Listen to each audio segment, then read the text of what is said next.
Hey guys, how's it going? Crematorium here. So I've been starting to do some more maps in Path of Exile recently, just trying to get level 92 on my character before the new patch hits, and doing so, I gotta do some of the more interesting maps. And one of the more interesting maps has a very interesting boss, and it's Crematorium, and has a Fire Fury boss. This boss is actually posing a lot of problems to a lot of players because the firestorm that it does is pretty insane, and a lot of people haven't really practiced on this boss very much. It's very kind of alien to them. So I want to show you guys how I managed to do this boss yesterday. It was really easy, as a matter of fact. Showing you guys the video here. This is a Crematorium map with extra damage and frenzy charges, and the boss benefits from both of those mods. Overall, this fight was actually incredibly easy for my character, and I'll show you why this is. The first thing is to try to separate the ads from the boss. In this particular video, the ads were actually very dangerous.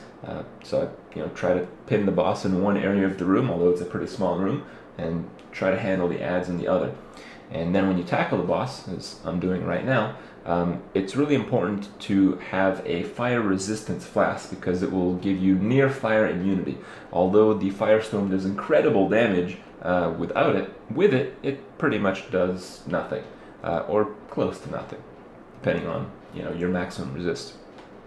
So the main issue with this boss is that the firestorm does crazy damage, and that's really down to an old World of Warcraft raid mechanic. Stay out of the fire. Just don't get hit by it. It's actually very easy with fewer players rather than more players, which is different from a lot of the other boss fights, because with just yourself there's no confusion where the firestorm is going. Whereas if you had a full group of players, it could be cast on someone beside you, and you may or may not be in the range of it. You may not realize it. So there's a lot more predictability if you do the boss alone rather than with a group. You just have to be able to handle the ads. So what I'm doing in this particular case, what allows me to do the boss extremely easily, is that I engage the boss only if I have 2 charges of my ruby flask up, and I engage the boss right after it firestorms me. And there is, maybe not a long cooldown, but there is some kind of cooldown for the firestorm that the boss casts. So when it casts it on me, when I'm not beside the boss, I run to the boss, and then I start doing some damage, and then when it casts a firestorm on me, I pop a ruby flask, and I continue DPSing it until the first charge runs out. And I'm going to keep that second charge of the ruby flask just to be safe, just in case I desync back to my position, or some crazy stuff happened. What it didn't in this video, but it's always good to have some kind of backup plan when you're playing hardcore in this game. And you just repeat.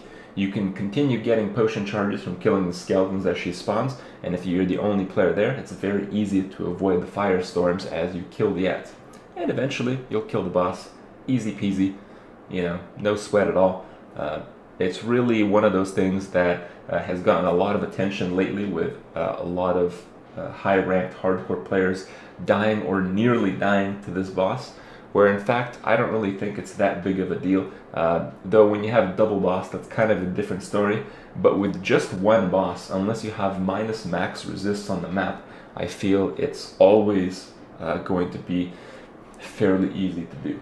So I hope you guys enjoy my little video, and maybe next time when you do a Crematorium map, you don't think the boss is as scary as it is.